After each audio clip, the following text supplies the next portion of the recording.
نحمده ونصلي على رسوله الكريم رب اشرح لي صدري ويسر لي امری واحلل عقدۃ من لسانی یفقهوا قولی۔ سورۃ الاسراء ہم پڑھ رہے تھے، سورہ بنی اسرائیل، اس کی 65 آیات 65 آیات ہم پڑھ چکے تھے۔ آیت نمبر 66 ہے۔ اعوذ باللہ من الشیطان الرجیم، بسم اللہ الرحمن الرحیم۔ ربکم تمہارا پروردگار، الذی وہ ہے جو یزجی چلاتا ہے، لکم الفلکا تمہارے لیے کشتیاں،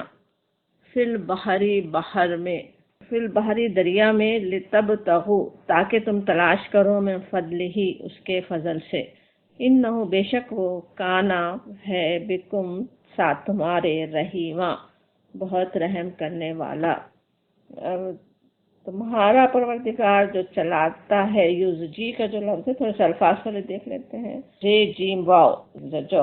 اس کے معنی ہوتے چلانا، نرمی سے چلانا یا ہانکنا۔ وہ چلاتا ہے، کشتی چلانے والا ہے کوئی کپتان، لیکن اصل کون چلا رہا ہے، کس کی قدرت سے چل رہی ہے، وہ اللہ تعالیٰ چلانے والا ہے۔ فی البحری تبتغوا، ابتغاء سے بہت چاہنا کسی چیز کے تلاش میں، کسی کے چاہنے میں، لتبتغوا تاکہ تم تلاش کرو، من فضلہ اس کے فضل سے تم تلاش کرو۔ اب یہاں پہ پچھلی آیات سے کیا اس آیت کا تعلق ہے وہ سمجھنے کے لیے پیچھے کی آیات میں ہم آدم علیہ السلام کی پیدائش کا واقعہ اور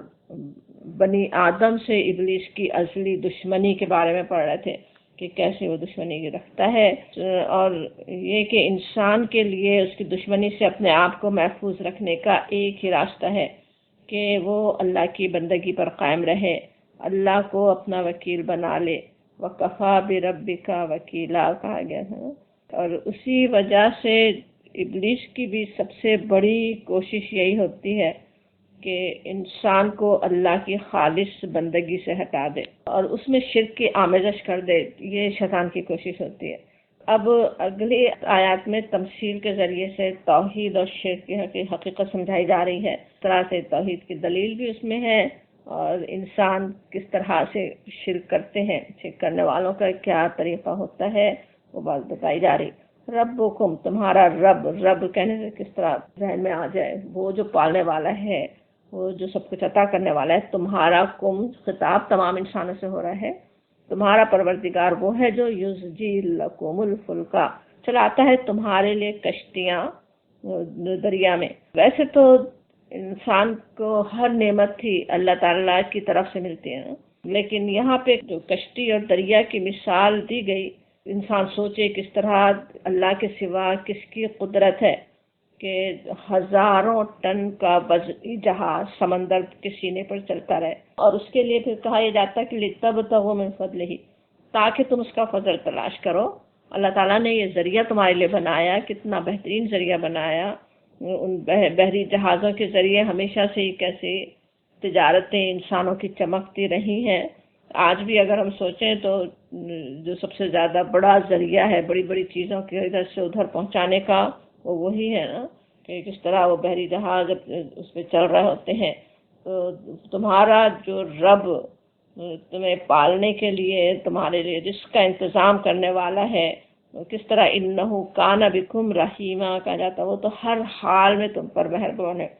بندے اس کو بھولے بھی رہتے ہیں، نافرمانیاں بھی کرتے رہتے ہیں، یعنی شرک تک اس کے ساتھ کر ڈالیں، لیکن اس کی رحمت ہمیشہ بندوں کے ساتھ ہوتی ہے۔ اب کشتی تو اصل میں ایک مثال ہے، جو دنیا میں اللہ تعالیٰ نے انسان کے لیے بے حساب ذریعے بنائے ہیں نا، جن کے ذریعے سے اللہ کا فضل تلاش کرتا ہے کہ کسی کی جاب چل رہی ہے تو وہ اسی کے چلانے سے چل رہی ہے، اللہ تعالیٰ کے عطا کرنے سے ملی ہے، اسی سے وہ قائم ہے۔ کسی کی تجارت چل رہی ہے تو وہ اسی رحیم و کریم آقا کی عنایت سے چل رہی ہے۔ اور جب تک یہ کشتی چلتی رہتی ہے، جب تک حالات صحیح اپنے موافق چلتے رہتے ہیں، کم ہی انسانوں کو اللہ کا ویسا شکر کرنے کی توفیق ہوتی ہے جیسا کہ کرنا چاہیے۔ سوچتا تک بھی نہیں کہ یہ کس لیے ہو رہی ہے، کس نے کی ہے یہ نعمتیں، کس کی نعمت کی وجہ سے، کس کی رحمت کی وجہ سے آج میرا کام بنا ہوا ہے اور کیوں چل رہا ہے۔ تو وہ جیسے یہاں پہ احساس دلایا جا رہا ہے کہ کس طرح وہ ہے جو چلا رہا ہے، تمہاری کشتی چلا رہا ہے، اس کی اپنی رحیم ہونے کی بنا پہ جو ہمیشہ اپنے بندوں پہ رحمتیں ہی کرنے والا ہے۔ اور انسان کا کیا حال ہے؟ وَإِذَا، اور جب، سورہ اسراء ہم پڑھ رہے ہیں، بنی اسرائیل کی آیت نمبر 67 میں کہا جاتا وَإِذَا، اور جب مَسَّكُمُ الضُّرُّ، مسا پہنچتی ہے، کم تم کو، الدر تکلیف، فی البحری دریا میں، دل بھول جاتے ہو، من جن کو، تدعونا تم پکارتے ہو، اللہ سوائے، ایاہو اللہ کے، فلما پس جب، نجاکم وہ بچا لائے تمہیں، جب بچا دیتا ہے، نجات دے دیتا ہے اللہ تم کو، الالبری طرف خشکی کے، یعنی اس سمندر میں پھنس گئے تھے، وہاں سے بچا کے خشکی پہ لے آیا، نجات دے دی،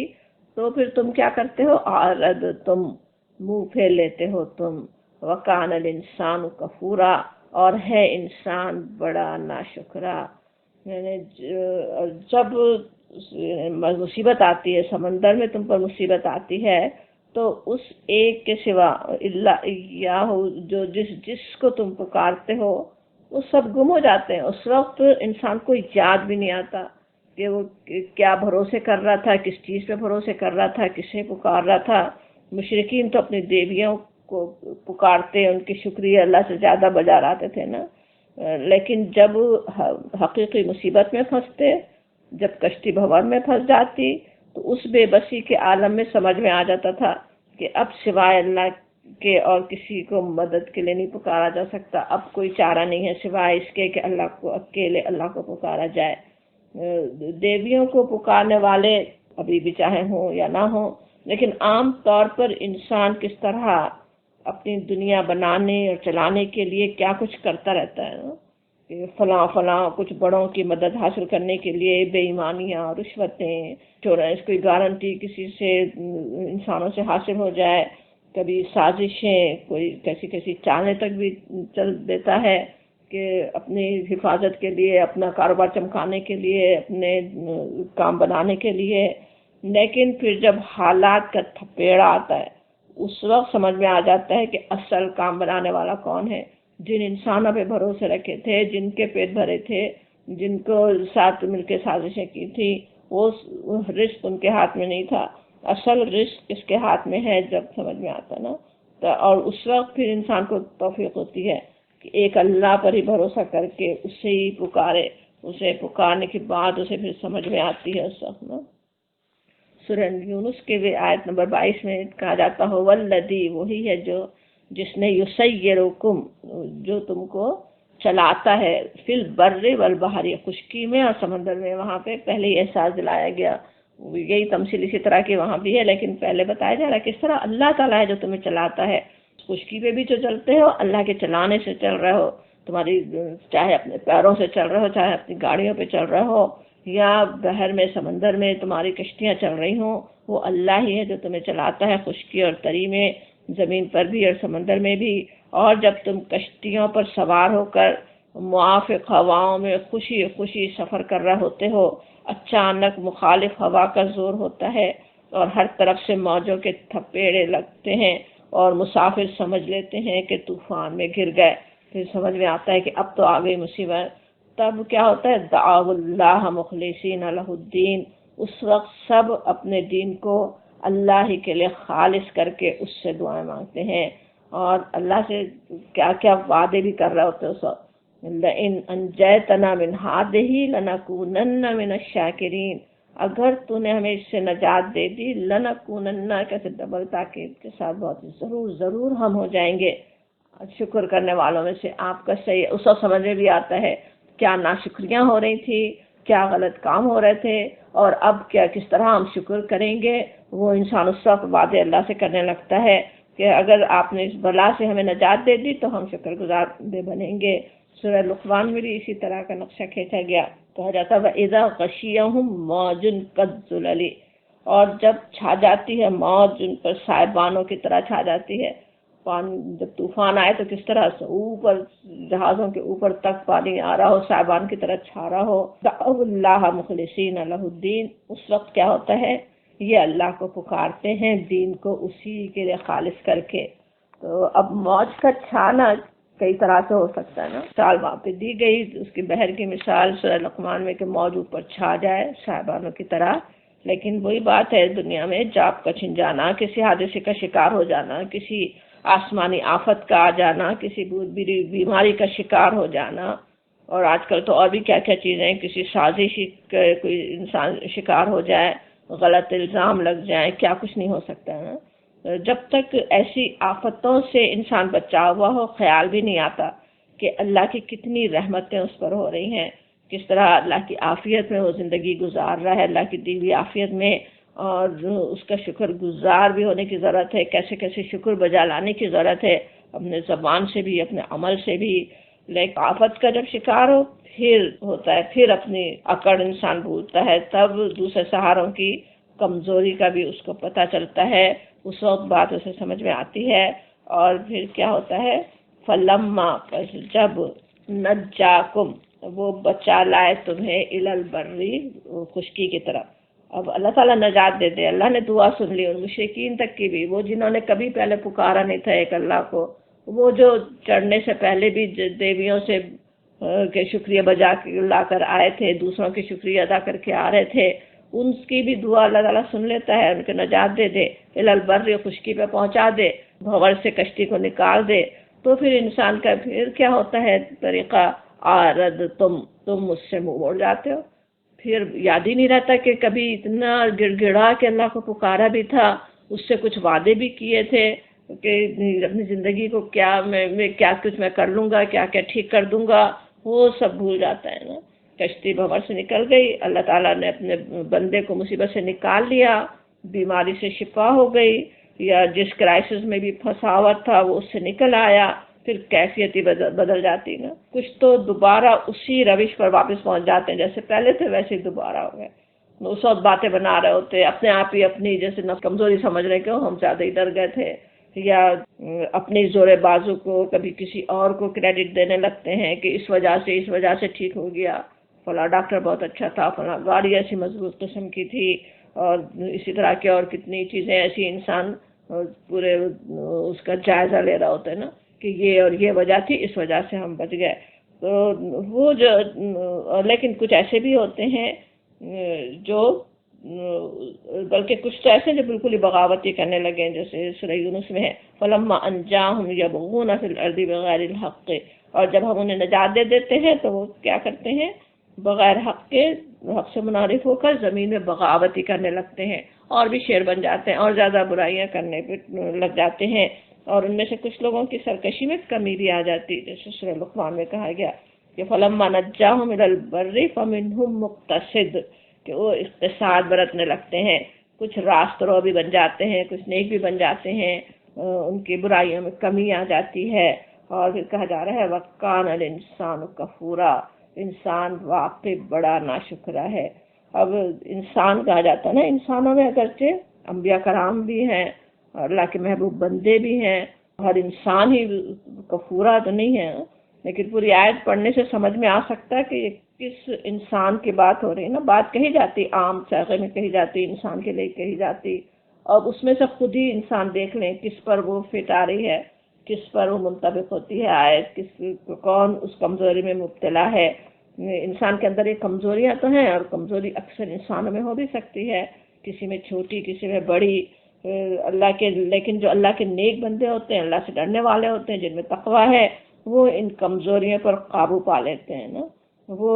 اللہ کی خالص بندگی کرتے ہیں، اور اللہ کی مدد بھی ان کے ساتھ ہی ہوتی ہے. اسی لیے سورہ معارج میں جیسے کہا بھی گیا نا کہ ان الانسان خلق ہلوعا، کہ انسان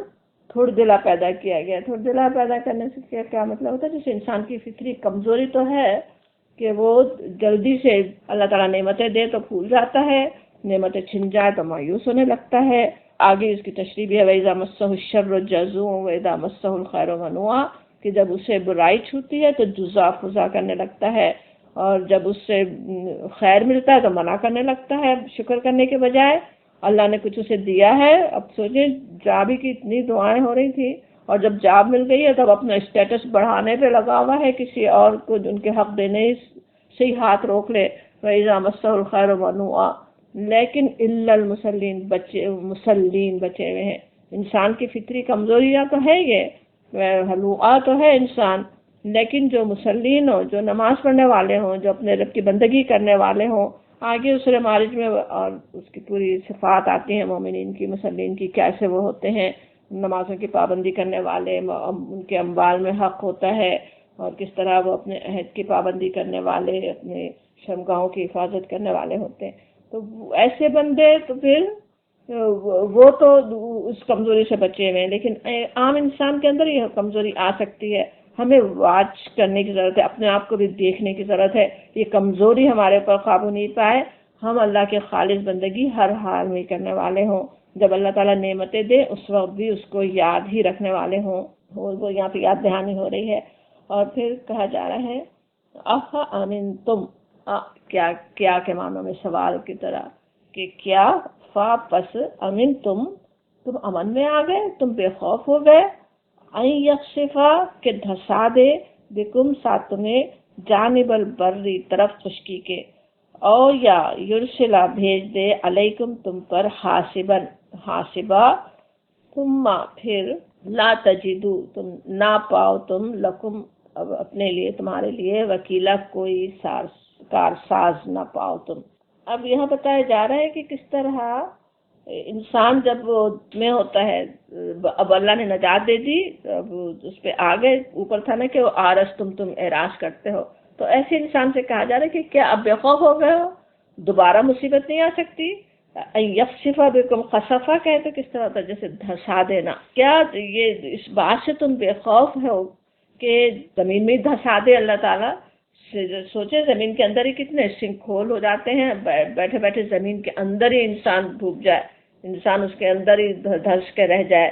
کیا اس سے بے خوف ہو گئے ہو تم؟ جانب البری، خشکی میں رہتے ہوئے بھی مصیبت آ سکتی ہے، وہاں ڈوبنے سے بچا لیا اللہ نے، اور پھر اپنے اللہ کو یہاں بھول گئے تو یہ مصیبت تو آ سکتی نا پھر بھی۔ یا یہ کہ تمہیں اور یرسلا علیکم حاسبا، جو کہا جاتا ہے، حاسبا کا جو لفظ ہے،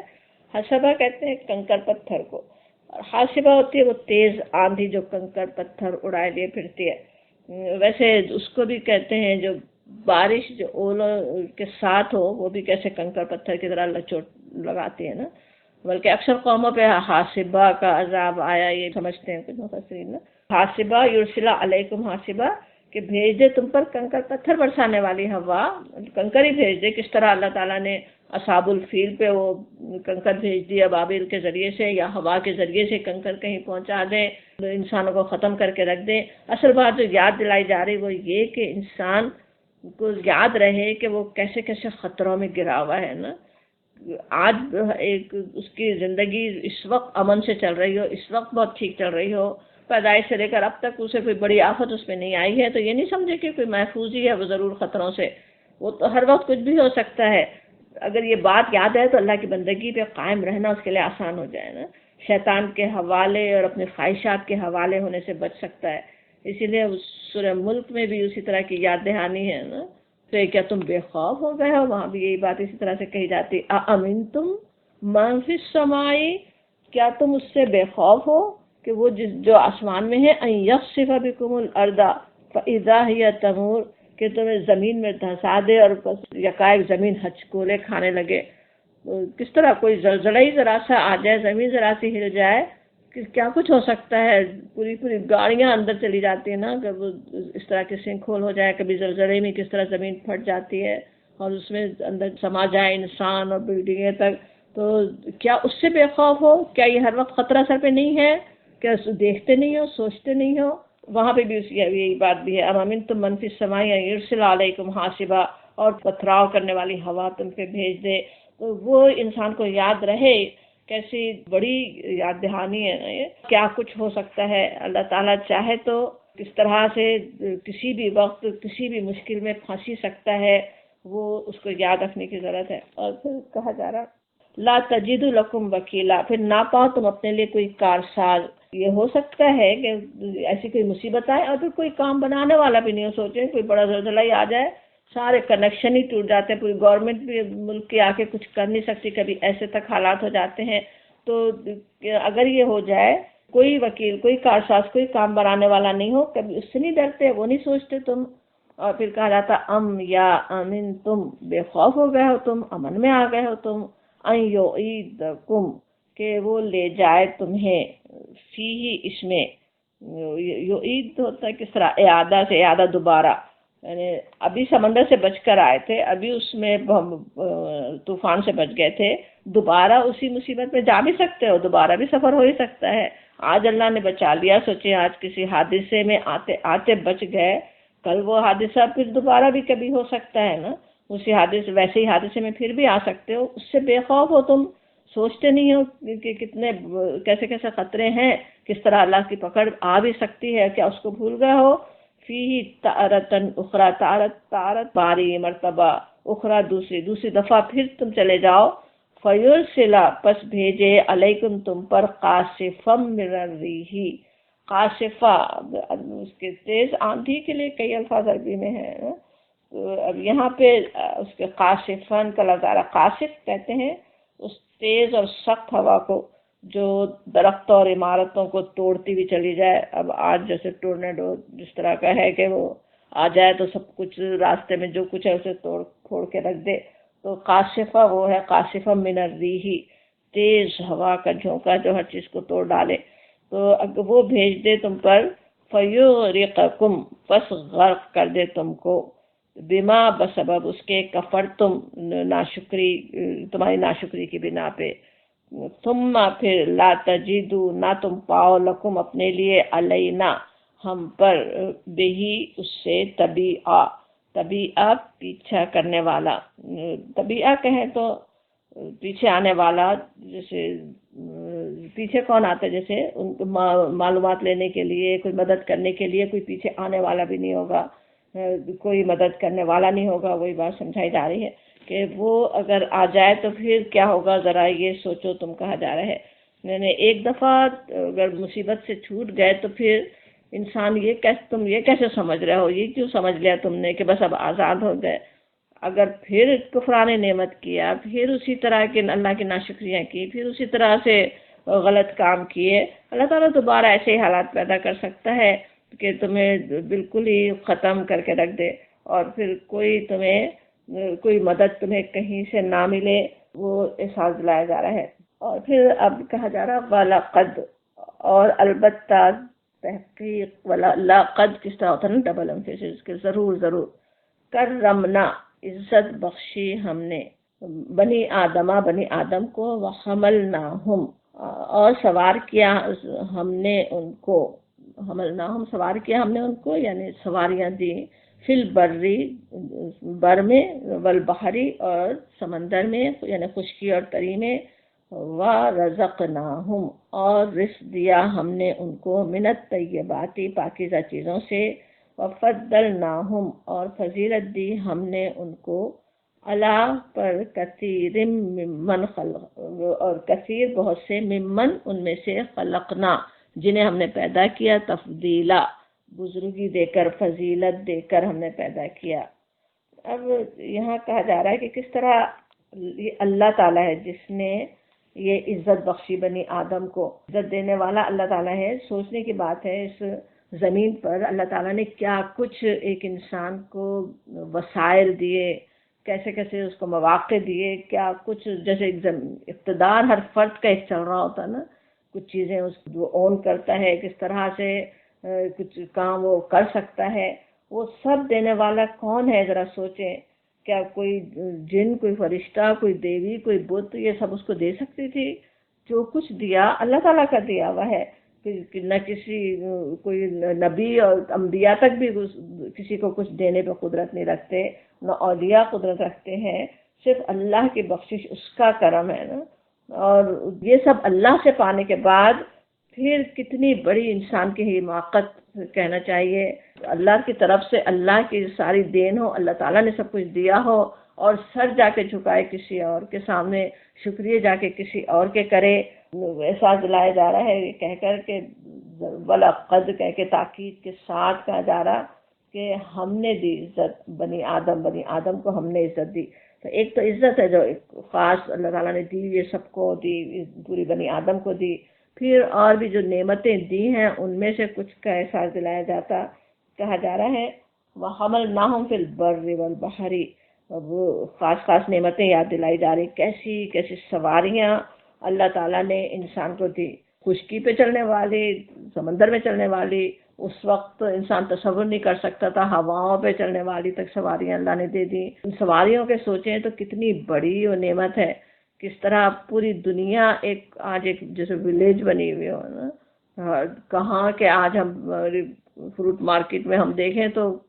کون سا پھل ہے جو ہمارے آس پاس پیدا ہو رہا ہو، کہاں کہاں سے وہ پھل ہمارے لیے وہ نعمتیں چلی آ رہی ہیں، کہ کس طرح سے کیا کچھ انسان فائدے اٹھا رہا ہے، آسمانوں تک کی خبریں انسان لے کر آ رہا ہے ان سواریوں کے ذریعے سے، چاند پر پہنچ چکا، مارس پہ تک بھی اپنی گاڑیاں تو پہنچا ہی چکا ہے نا، اپنی سواریاں وہاں بھی پہنچا دی، تو کون ہے سب یہ دینے والا ہے کون نا؟ انسان بھول نہیں جائے، وہ انسان اپنے زور بازو سمجھ لیتے ہیں نا آج، کہ وہ بھی جو یہ ساری خبریں لا رہے ہوں، اتنے اسپیس پہ پہنچ گئے ہوں، کس طرح سمجھ رہے ہوتے جیسے ہم ہیں جو کر رہے ہیں، انسان ہے جو نے اپنے دماغ سے اتنا کچھ پیدا کر لیا، اپنے دماغ سے انسان کہاں سے کہاں پہنچ گیا۔ ہاں لیکن ذرا سا غور کرے انسان تو سمجھ میں آ جائے، وہ دماغ بھی ایک تو دیا ہوا کس کا ہے، اللہ تعالیٰ نہیں دیتا تو کہاں سے آتا، دماغ میں بات کا آنا کتنی دفعہ صرف اور صرف اللہ تعالیٰ کی مشیت سے ہوتا ہے نا، ورنہ اللہ تعالیٰ نہ چاہے وہ بات دماغ میں انسان کے نہ آئے، کس وقت کون سی بات ڈال دی جاتی ہے، ساری ایجادات ہوئی اسی طرح ہی نا، اللہ تعالیٰ نے دماغ میں بات ڈالی، اللہ تعالیٰ سامنے کوئی ایسی چیز لے آیا جس کے ذریعے سے وہ ایجادات ہو گئیں، تو وہ سب کچھ کرنے والا کون ہے، انسان اسی کو نہ بھول جائے کہ وہ اللہ تعالیٰ ہے جس نے وہ ساری سواریاں دیں، اور پھر ساتھ ہی پھر کہا اور ایک نعمت یاد دلائی جاتی، وَرَزَقْنَاهُم مِّنَ الطَّيِّبَاتِ، اور کیسا رزق اللہ تعالیٰ نے عطا کیا، اس کو رزق پاکیزہ رزق ہم نے دیا، یہ بھی سمجھنے کی ضرورت ہے، تمہارے حاصل کرنے سے نہیں مل رہا ہے، اللہ نے دیا تو مل رہا ہے، اللہ نے ذریعہ بنایا تھا نا، سوچیں یہ کشتی ہی جو چل رہی ہو، اگر وہ سارا نظام اللہ نے نہ بنایا ہوا ہوتا، پانی اس طرح سے پانی کی یہ خصوصیات نہ ہوتی کہ اس کے اوپر وہ کشتی چل سکے، تو کیا انسان کہاں پہنچ سکتا تھا، کہاں سے تجارتیں اپنی چمکاتا، وہ سب کرنے والا کون ہے، اللہ تعالیٰ ہے جس نے کیا، اور پاکیزہ رزق دیا، اللہ تعالیٰ نے تو جو بھی رزق دیا پاکیزہ ہی دیا نا، لیکن انسان ہے جو اسے ناپاک بنا لیتے ہیں، پاک طریقے سے بھی وہی رزق مل سکتا تھا اگر اللہ پہ توکل رکھتا انسان، لیکن اسے جا کے غلط طریقوں سے حاصل کرنا چاہتا ہے نا، ایک جو چوری کر کے جو مال کوئی لے رہا ہے، کسی بے ایمانی کر کے لے رہا ہے، وہ مال اس کی قسمت میں تھا، وہ چوری نہیں بھی کرتا تو آ جاتا اس کے پاس، وہ مال صحیح طریقے سے بھی لیتا تو آ جاتا اس کے پاس نا، لیکن خود ہی انسان اس کو ناپاک بنا لیتا ہے نا، اور اس کے علاوہ بالکل سوچیں پاکیزہ پھلوں کا کیسا بہترین رزق طیب ہے جو اللہ تعالیٰ نے دیا پھلوں کے ذریعے، اور انسان اسے ناپاک بنا لے، اس سے کیا کچھ چیزیں بنا کے خود ہی مصیبت اٹھائے، خود ہی نشے میں دھت ہو جائے، اور کیا کیا غلط کام فساد کرتا رہے، اور پھر کہا جاتا وَفَضَّلْنَاهُمْ، اور فضیلت دی ہم نے اس کو اللہ پر، کثیر ممن خلقنا تفضیلا آتا ہے، کثیر پر دی ہے، بہت سارے لوگوں پر فضیلت اللہ تعالیٰ نے دی، لیکن ممن جیسے نا من اور من ہوتا نا، ممن ان میں سے، جو خلقنا جو ہم نے پیدا کی، جو اللہ نے جو مخلوق پیدا کی ان میں سے بہت سو پہ فضیلت دی، کل پہ نہیں ہے فضیلت، ایسا نہیں کہ تمام مخلوقات پہ ہی فضیلت ہو، بلکہ مخلوقات تو جیسے ہم دوسری کلاس میں پڑھ رہے تھے کہاں کہاں ہوگی طلاق میں جیسے اشارہ ہے نا کہ کہاں کہاں پھیلی ہوئی ہے اللہ کی مخلوق، لیکن یہ اللہ تعالیٰ نے اس میں سے کچھ مخلوق کو فضیلت دی، اس دنیا کی مخلوقات میں پہ اللہ نے فضیلت دی ہوئی ہے اسے، اور فضیلت کس طرح سے ہے، سب سے بڑی چیز، ویسے تو بہت ساری چیزیں سوچی جا سکتی ہیں کہ کیسی کیسی اسے فضیلت ہے، اللہ نے کیا کچھ اسے سکھایا، لیکن مین جو چیز ہے وہ شعور ہے نا، اس کا عقل، شعور، اسی لیے قرآن میں کئی جگہ آتا ہے نا اللہ تعالیٰ حساب لے گا اس سے، سمع، بصر اور فؤاد کا، تو وہ جو سوچنے، سمجھنے، دیکھنے، مشاہدہ کرنے کی صلاحیت اور اس سے نتیجہ نکالنے کی جو صلاحیت ہے، جو شعور اللہ نے دیا ہے، اسی سے انسان آج دنیا میں ترقی بھی کر رہا ہے، کیا کچھ کر رہا ہے، اور وہ اسی کے ذریعے اپنے رب کو پہچان بھی سکتا ہے، پہچاننا اسے چاہیے، اور وہی چیز اس کو فضیلت دینے والی ہے نا، پھر مناسب ترین اعضاء، دوسری صلاحیتیں بھی اس کے ساتھ ہی ہیں، اسی کے لیے یاد دہانی ہوتی بھی ہے نا کہ لقد خلقنا الانسان فی احسن تقویم، ہم نے انسان کو بہترین ساخت پر پیدا کیا۔ لیکن ہوتا کیا ہے، اللہ تعالیٰ نے تو بہترین ساخت پہ پیدا کیا، بہترین انسان بنایا، بہترین کس طرح اخلاق بھی اس کو سکھائے، اچھے برے کی سے تمیز دی، صرف ظاہری چیزیں ہی نہیں ہیں نا، دوسری بھی اللہ تعالیٰ نے کیسی بہترین چیزیں بھی اسے عطا کی ہوئی ہیں، لیکن اللہ کی بندگی سے نکل کر وہ اپنے آپ کو اسفل سافلین میں شامل کر لیتا ہے انسان خود۔ اسی لیے سورہ بینہ میں کفر کرنے والوں کے لیے آتا ہے کہ اولئک ہم شر البریہ، کہ وہ شر البریہ ہے، بدترین مخلوق ہے۔ بریہ کہیں تو اللہ کی جو مخلوق ہے ان میں سے جو بدترین کون ہے، وہ جو کفر کرنے والے ہوں۔ اور اس کے مقابلے میں وہیں پہ سورہ بینہ کے آخر میں کہا جاتا ان الذین آمنوا وعملوا الصالحات، وہ لوگ جو ایمان لائے اور جنہوں نے نیک عمل کیے، اولئک ہم خیر البریہ، وہ یقیناً بہترین خلائق ہیں، وہ خیر البریہ ہیں۔ جو ایمان لے آئیں، اب اپنے اللہ کو مانیں اور نیک اعمال کریں، وہ تو سب سے بہترین مخلوق بن جاتے ہیں۔ انسان کے پاس سوچیں، اللہ تعالیٰ نے کیونکہ اس کو اختیار دے کر پیدا کیا ہے نا، چاہے تو اپنے اختیار سے وہ اللہ کی نافرمانی بھی کر سکتا ہے نا، اور جب وہ اپنے اختیار کا صحیح استعمال کرتا ہے تو پھر وہ بہترین خلائق بن جاتا۔ اللہ کی ساری مخلوق اللہ کی فرما برداری کر رہی ہے، اتنا زبردست، وہ آسمان ہو کہ وہ سورج ہو کہ وہ پہاڑ ہو، اللہ کی بہترین اور زبردست خلق ہے ساری، سب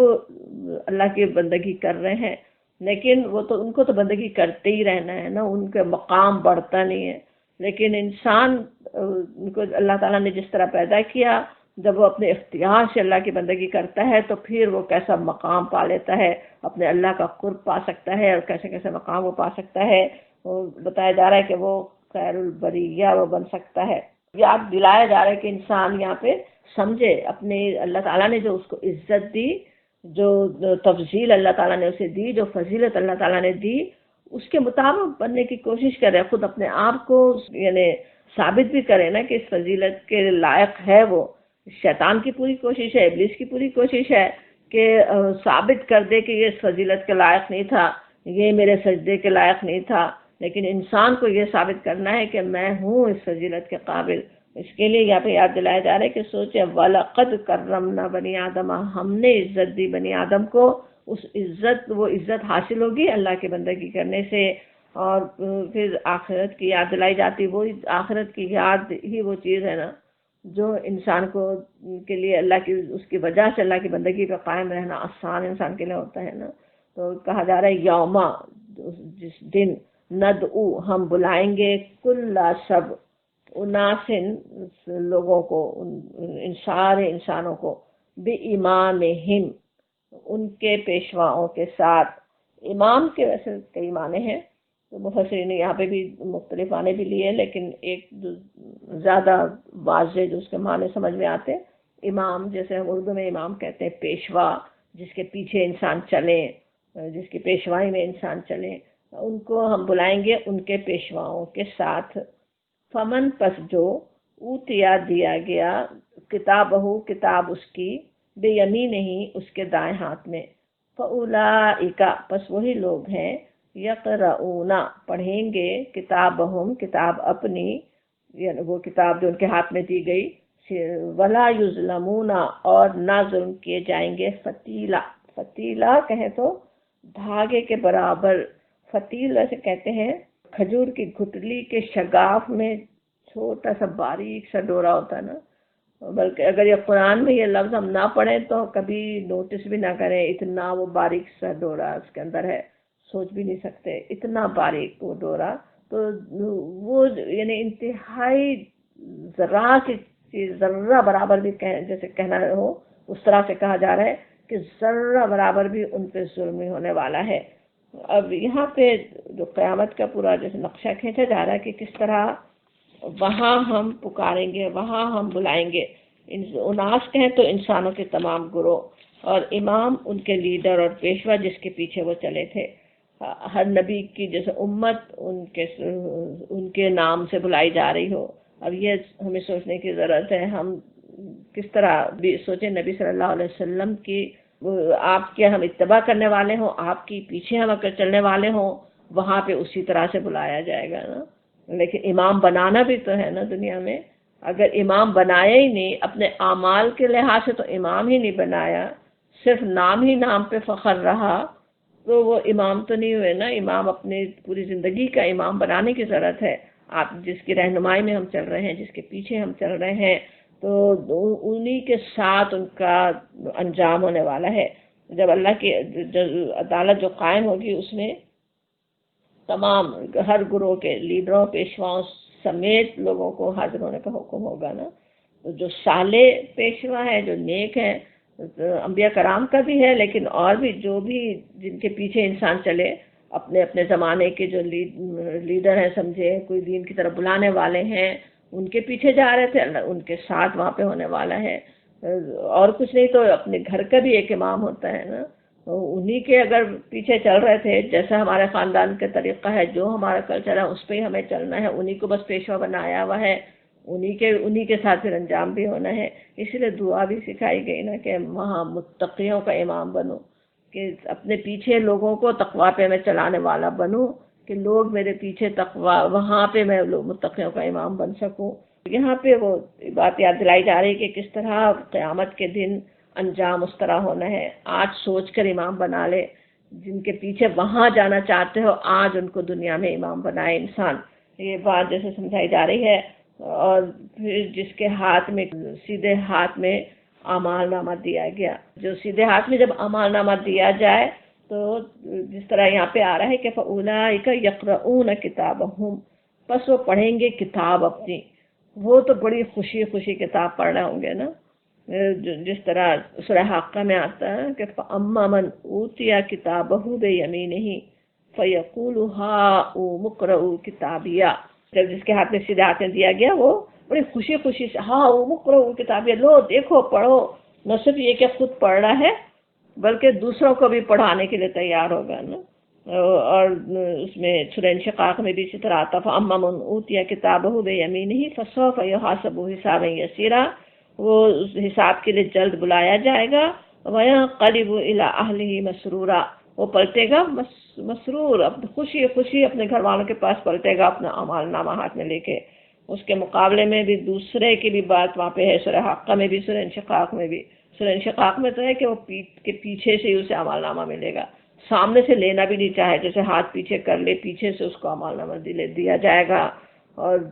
سورہ حاقہ میں ہے کہ وہ چاہے گا کہ کاش مجھے نہ دیا گیا ہوتا، یا لیتنی لم اوت کتابیہ، کاش مجھے نہ دیا گیا ہوتا۔ لیکن یہ جن کے کتاب سیدھے ہاتھ میں، دائیں ہاتھ میں جو دیا جا رہا ہے، جو اصحاب الیمین میں شامل ہیں، ان کا آ رہا ہے کہ وہ کتاب خود بھی پڑھیں گے، دوسروں کو بھی پڑھا رہے ہوں گے، اور کچھ بھی ان پہ ظلم نہیں ہونے والا ہے ذرا سا بھی۔ اس کی تشریح سے پہلے تھوڑا سا یہ دیکھتے ہیں بے امامہم کے معنوں میں جو دوسرے معنی لیے گئے۔ ایک تو امام اور پیشوا سے ہم نے سمجھا نا، جو زیادہ سمجھ میں آتے بھی ہیں، لیکن جیسے سورہ یاسین کی ایک آیت ہے نا کہ اِنَّا نَحْنُ نُحْيِي الْمَوْتَىٰ وَنَكْتُبُ مَا قَدَّمُوا وَآثَارَهُمْ کہ وَكُلَّ شَيْءٍ أَحْصَيْنَاهُ فِي إِمَامٍ مُبِينٍ، کہ ہم یقیناً ایک روز مردوں کو زندہ کرنے والے ہیں، اور جو کچھ افعال انہوں نے کیے وہ ہم سب لکھتے جا رہے ہیں، وَنَكْتُبُ لکھ رہے ہیں، مَا قَدَّمُوا وَآثَارَهُمْ، اور جو انہوں نے آگے بھیجا، جو پیچھے چھوڑا، سارے آثار بھی، ایک ایک چیز، صرف یہی نہیں کہ آج انسان کیا عمل کر رہا ہے وہ اس کی کتاب میں لکھا جا رہا ہو، بلکہ جو نیکیاں کر کے آگے بھیجی، جو پیچھے بھی چھوڑی۔ سو ہر انسان سوچے پیچھے بھی کچھ چھوڑ کے جاتا ہے نا، اپنے اولادوں کی کیسی تربیت کی، وہ دنیا میں بھلائی پھیلانے والے ہیں کہ برائی پھیلانے والے ہیں، کون سے کام کیے جس کی وجہ سے دنیا میں برائی پھیلتی رہی، کون تھا وہ جو سب سے پہلے بت جس نے لا کے رکھا تھا کعبے میں، وہ سوچے کیسے سارے جو شرک اس کے بعد ہوتے رہے، سب کا گناہ اس کو ہوتا رہے۔ یا کسی نے نیکی پھیلائی تھی، بہترین علم پھیلایا تھا، علم چھوڑا تھا، کسی کو علم سکھایا تھا، وہ آگے چلتا رہے، تو وہ سارے آثار لکھے جا رہے ہیں۔ اور وہ جو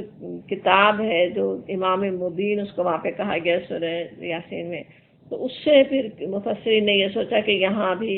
وہ مراد ہے، اعمال نامہ مراد ہے کہ کل اناس بامامہم، تو وہ مطلب لیتے ہیں کہ تمام انسانوں کو ان کے اعمال نامے کے ساتھ بلایا جائے گا، اپنا خود ہی اعمال نامہ بھی لے کے جا رہے ہوں۔ اگرچہ آئے تھے کہ پر جو دیا گیا سیدھے ہاتھ میں، اب ہو سکتا ہے اس سے پہلے جیسے دیا جائے اور وہ سیدھے ہاتھ میں لے کر جا رہا ہے، کوئی ایک الٹے ہاتھ میں لے کر جا رہا ہے۔ تو اصل بات یہ سمجھ میں آتی کہ وہاں پہ کس طرح اس وقت کا جو حال ہے قیامت کا، اگرچہ اس کی پوری حقیقت آج ہم سمجھ نہیں سکتے نا، تھوڑے اشارے اللہ تعالیٰ نے ہمیں دیے آج یاد دلانے کے لیے، آج یاد رکھنے کے لیے ہمیں۔ تو ان آیات سے جو اندازہ ہوتا وہ یہ کہ اس دن کیا کچھ پیش آئے گا، اس کا سارا انحصار اس پر ہے کہ انسان اس دنیا میں کیا کر رہا ہے، کس کے خود کیا کر رہا ہے، پیچھے کیا چھوڑ رہا ہے، کس کے پیچھے خود چل رہا ہے، کس کو فالو کر رہا ہے، وہ سب کچھ وہ دیکھنے والا ہے نا، کہ کون سے کام دنیا میں کر کے گئے جن سے دونوں نے فائدہ اٹھایا یا نقصان اٹھائے، وہ سارا امام مبین میں لکھا ہوا ہے، اور اس کے ساتھ وہاں پہ وہ حاضر ہوگا۔ ساری پریشانی اس وقت جو انسان سوچے کتنا پریشان ہوگا، حدیث میں آتا بھی ہے نا، نبی صلی اللہ علیہ وسلم نے بھی فرمایا کہ کسی کو کسی کا ہوش نہیں ہوگا اس وقت، کہ کوئی کسی کے کام آ سکے، کچھ پوچھ سکے، کسی کی مدد کر سکے، ہر ایک کو اپنی پڑی ہوگی نا، خصوص اس وقت جب کہ اعمال نامے تولے جا رہے ہوں گے۔ 2-3 مواقع آپ نے فرمایا جس میں سے ایک وہ ہے جب اعمال نامے تولے جا رہے ہوں، تو وہ احساس یہاں بھی دلایا جا رہا ہے کہ کس طرح جب اعمال نامہ جو ہاتھ میں دیا جائے گا، فالو جس کو کیا تھا، جس کے پیچھے چلے تھے، کہ جو بات ہے آج انٹرنیٹ کی دنیا میں فالو کرنے کے معنی کیا بن گئے ہیں نا، لیکن اس میں بھی بات ویسے وہی ہے، جس کو فالو کر رہے ہیں، کسی کو فیس بک پہ، کسی کو ٹویٹر پہ، کسی کو کون کس کو فالو کر رہے ہیں، تو اس سے کیا پتہ چلتا کہ وہ کیسی باتوں میں دلچسپی لیتا ہے،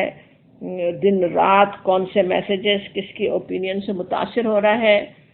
کسی کو بھی سوچیں کس وجہ سے انسان کسی وجہ سے فالو کر رہا ہے نا، کوئی ہے جو ان کی باتیں دینی لحاظ سے اچھی لگ رہی ہیں، کوئی مسلمانوں کا اچھا لیڈر ہے اس لیے کوئی کسی کو فالو کر رہا ہے، کوئی کسی کو کسی اور ہی دنیاوی وجہ سے، کسی اور کوئی صرف بے حیائی کی وجہ سے، خود کو بے حیائی کی چیزوں سے دلچسپی ہے، اس کو بھی فالو کرنے والے لوگ دنیا میں ہیں نا، تو یا کون سے نظریات ہیں، کون سی تھیوریز ہیں، ان کو فالو کر رہے ہیں۔ تو جو جس کو فالو کر رہا ہے اس کے عمل بھی ویسے ہی ہوں گے، پھر انجام بھی وہی ہوگا، انہی جیسا ہوگا، وہ کہا جاتا ہے نا۔ اور پھر کہا جا رہا ہے وَلَا يُظْلَمُونَ فَتِيلًا، فتیلہ کے معنی بھی ہم نے سمجھ میں آتا ہے کہ آخرت کا عذاب سچ اتنا سخت ہے نا، اس کے جو تفصیلات قرآن میں آتے ہیں، لیکن ہے بالکل انسان کے اپنے اعمال کے مطابق ہے، ایک ذرہ برابر بھی زیادہ نہیں ہے۔ جو انسان نے کی برائیاں، کیسے نتائج نکلے، دنیا میں کیا کیا فساد پھیلا، دنیا میں کتنے لوگوں نے اس کی وجہ سے کیا کیا مصیبتیں اٹھائیں،